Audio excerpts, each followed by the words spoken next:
What up, y'all? It's the Robot Watcher. Grab your binoculars, and I'm back.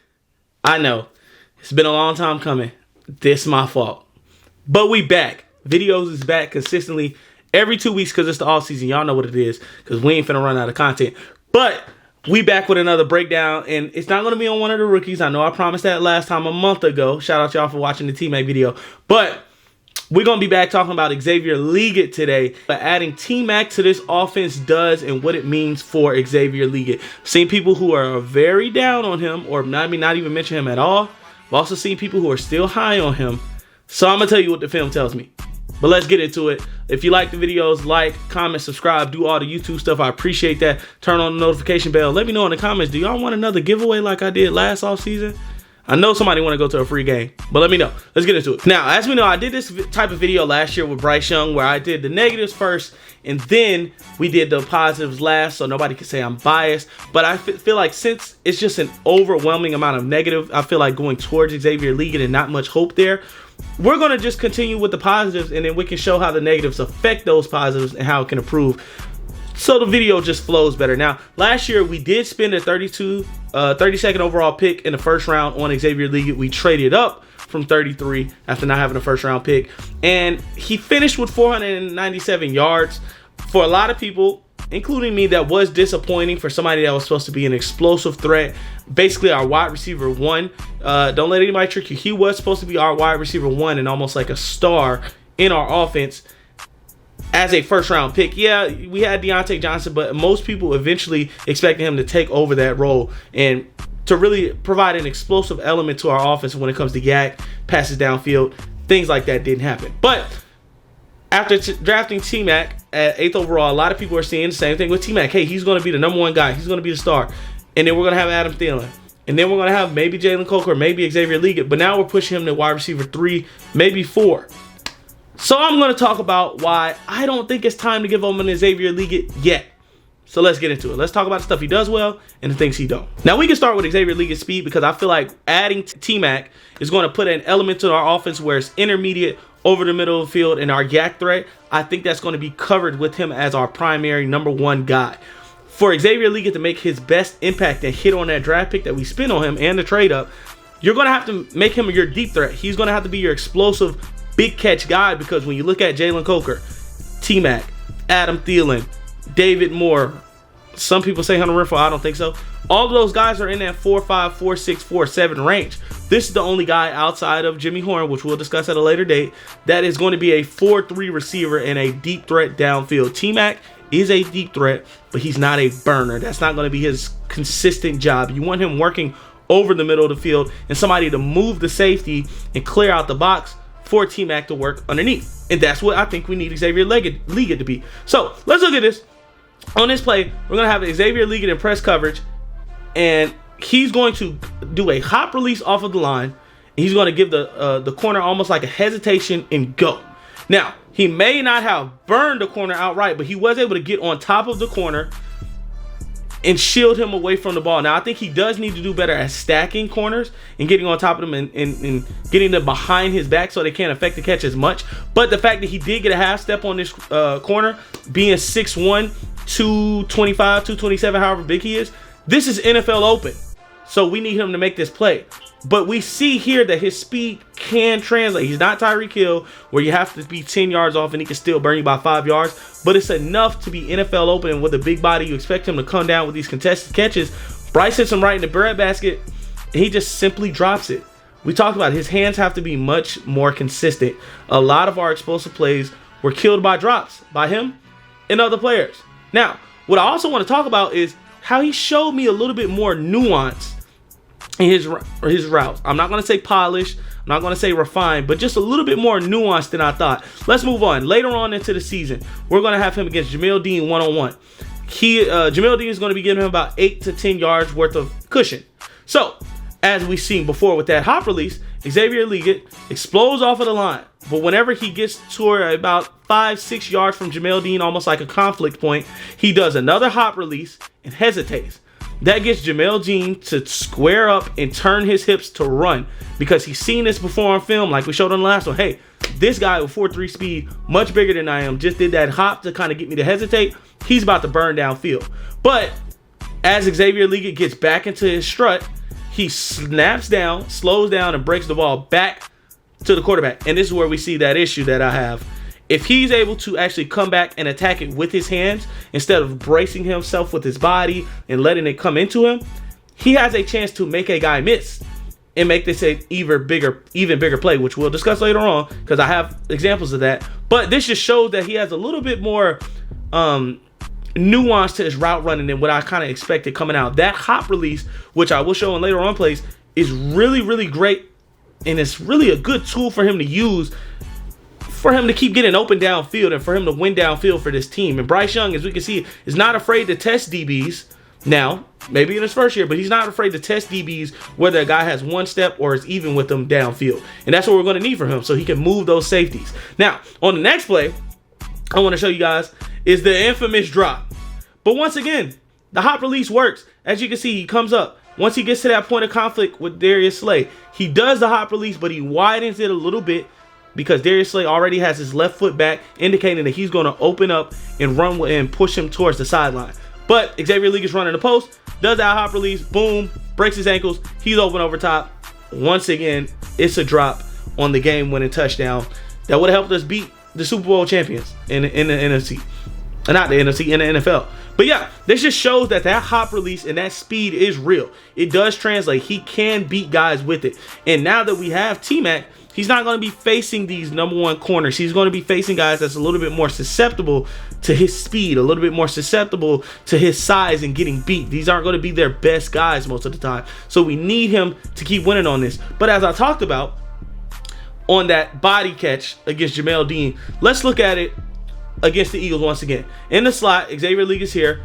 He catches the ball on a little hitch. Now, I know there's no defenders around him, but you can just see how fast he's able to catch the ball and quickly transfer into being a runner. Whenever you see him do this on other plays, it limits his yak because he has to do so much gathering and kind of preparing for the ball to get there when he lets it come into his body, and he gives the defenders much more time to close the space in between him and make a play. So if he can fix those bodies catches and just catch with his hands, go out and go get it with his hands. We've seen it before. We've seen it again in that Falcons game where he was able to go up and get it over a guy in the red zone on that touchdown when Andy Dalton was starting. We've seen it when we played the Broncos, and yeah, some people say it's garbage time, but you see him in that stack. He's able to run a corner route and go up over two guys, high point the ball and catch it. We've seen him attack balls over the middle with his hands. So if we can get him to do that a lot more, I think he'll have a lot more opportunities for yak, and his yak percentage will go up because he was one of the worst graded yak scores on the ESPN's database. He didn't have a lot of yak yards. His yak over expected was in the negatives. So we're going to need that out of him. Now, bear with me, y'all, if it seems like I'm rushing. I ain't done this in a month.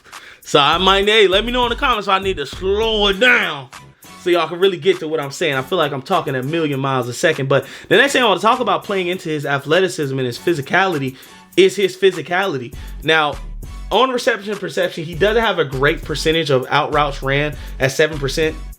His success rate was at 70, so it was average, maybe a little bit above. But I want to see what it looks like with a bigger sample size of wins. But he was great on end breakers.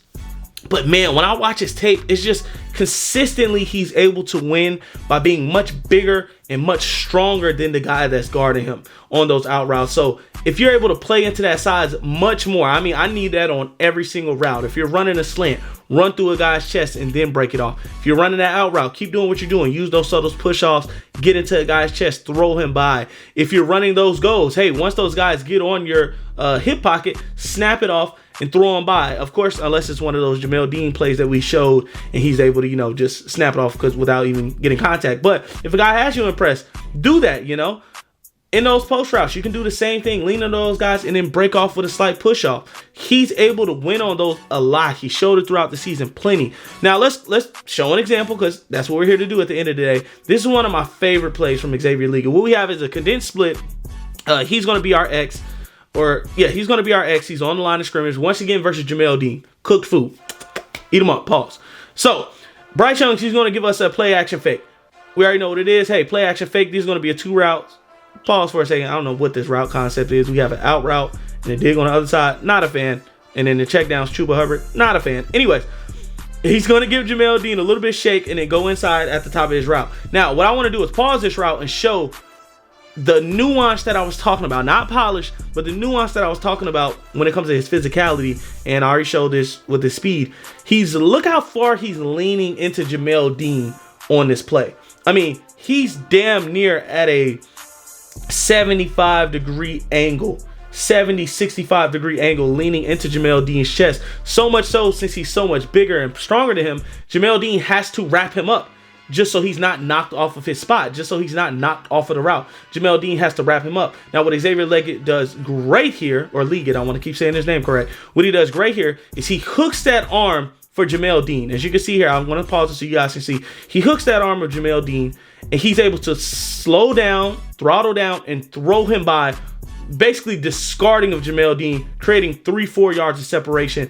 Bryce Young hits him in stride. He once again let it comes into his body.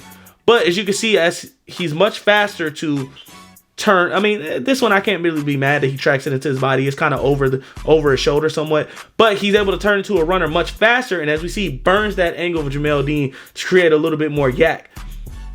But this physicality is great. This is the type of stuff that we need from our first round receiver. And if he can do this consistently, if he can win on goals, he can win on post and box guys out downfield and make contested catches like we've seen throughout his college career. If he can do that and then counter it with winning on slants, out routes, and sometimes digs, because I feel like that's going to be mostly T-Max route, but sometimes digs, which he's shown a good amount of winning at the next level, it's going to be worth the pick. I mean, I could see him easily being an 800, maybe 1,000-yard receiver as our wide receiver too, if he can hit his full potential. And this is going to be the way he does it. This route right here is perfect. There's no complaints for me. No complaints for me on this route. Now, I want to show you another example.